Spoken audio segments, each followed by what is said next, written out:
Mitos e verdades sobre o mundo antes do dilúvio. Descubra o que a Bíblia revela. Hoje vamos explorar o mundo antediluviano, antes da grande catástrofe que mudou a história da humanidade. Vamos desvendar fatos e mistérios sobre a vida das pessoas, clima, geografia, cultura, religião, tecnologia e espiritualidade daqueles que habitavam a Terra antes do dilúvio. Antes do dilúvio, o mundo era muito diferente do que conhecemos hoje, segundo a Bíblia.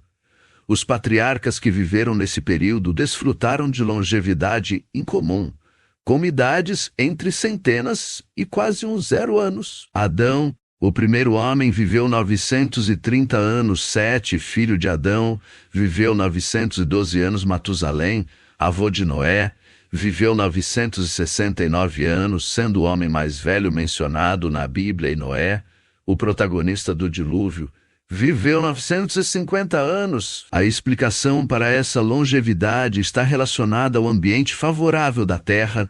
Naquela época, acredita-se que uma camada de vapor de água envolvia o planeta, protegendo-o da radiação solar e criando um clima temperado e úmido em todo o mundo. No entanto, durante a inundação provocada pelo rompimento dessa camada de vapor, as chuvas torrenciais mudaram drasticamente o clima global para um ambiente mais frio e seco. Isso resultou em uma redução significativa na expectativa de vida das pessoas após o dilúvio. Esta parte do seu roteiro está vazia. Antes do dilúvio, uma das características marcantes do mundo antediluviano era a interação entre seres divinos e humanos. Segundo relatos bíblicos, Deus se comunicava diretamente com algumas pessoas, como Adão e Eva, Caim, Abel, Enoque e Noé. Ele lhes transmitia instruções, advertências, promessas e bênçãos, mas também os julgava e castigava quando pecavam. Além disso, a Bíblia menciona uma estranha união entre os filhos de Deus e as filhas dos homens, resultando na geração dos Néfilim. A identidade desses filhos de Deus tem gerado debates entre estudiosos da Bíblia ao longo dos séculos. Uma das interpretações mais comuns sugere que seriam anjos caídos que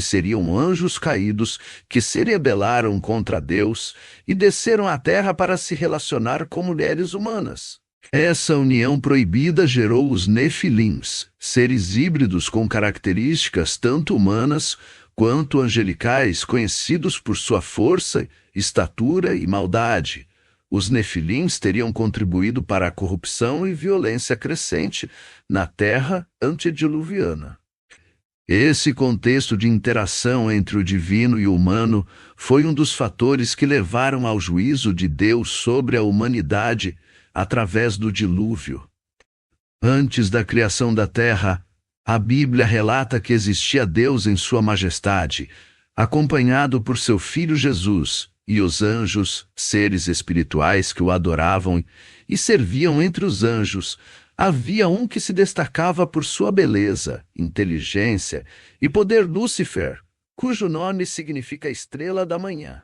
Lúcifer era o querubim ungido que cobria o trono de Deus com suas asas e liderava os anjos. No entanto, ele não estava satisfeito com sua posição e desejava ser igual a Deus. Movido por orgulho, inveja e ambição, convenceu 1/3 dos anjos a se rebelarem contra Deus. Essa rebelião resultou na expulsão de Lúcifer e dos anjos rebeldes do céu, transformando-o em Satanás, o adversário, e seus seguidores em demônios. Assim começou a guerra espiritual entre o reino de Deus e o reino de Satanás. A criação da terra e da humanidade foi vista por Satanás como uma oportunidade para se vingar de Deus e usurpar seu lugar. Ao ver Adão e Eva como invasores de seu domínio, Satanás usou a serpente para enganar Eva com mentiras sobre se tornarem como deuses ao comerem do fruto proibido.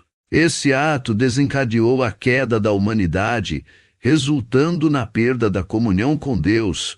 na entrada do pecado no mundo e na entrega da autoridade terrena a Satanás. A história de Caim e Abel é um relato marcante que revela as consequências da inveja, do orgulho e da falta de arrependimento. Caim, o primogênito de Adão e Eva, era agricultor, enquanto Abel, seu irmão mais novo, era pastor de ovelhas. Ambos trouxeram ofertas a Deus, porém apenas a oferta de Abel foi aceita pelo Senhor. A rejeição de sua oferta gerou em Caim um sentimento de raiva e ciúmes em relação a seu irmão. Em vez de lidar com essas emoções de forma saudável, Caim sucumbiu à tentação do pecado e matou Abel no campo. Quando Deus questionou Caim sobre o paradeiro de seu irmão, ele respondeu com mentiras e desrespeito.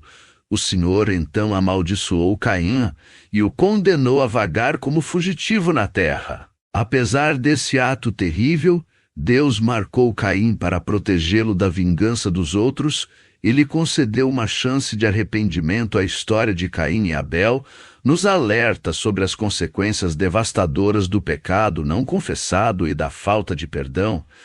Após o trágico incidente envolvendo Caim e Abel, a descendência de Caim se multiplicou e se destacou em diversas áreas. Jabal, um dos filhos de Caim, foi reconhecido como o pai dos que habitam em tendas e cuidam do gado. Sua habilidade em criar animais e gerenciar rebanhos contribuiu para o desenvolvimento da pecuária. Naquela época, Jubal, outro filho de Caim, tornou-se conhecido como o pai de todos os que tocam harpa e flauta. Sua paixão pela música e talento artístico influenciaram a cultura musical da sociedade antediluviana. Tubal-Caim, descendente de Caim, destacou-se como mestre nas artes de trabalhar com cobre e ferro. Suas habilidades metalúrgicas impulsionaram a inovação tecnológica na fabricação de ferramentas e utensílios. Por fim, Naamá foi mencionada como a única mulher no linhagem de Caim, indicando sua importância e talvez sua influência na sociedade da época.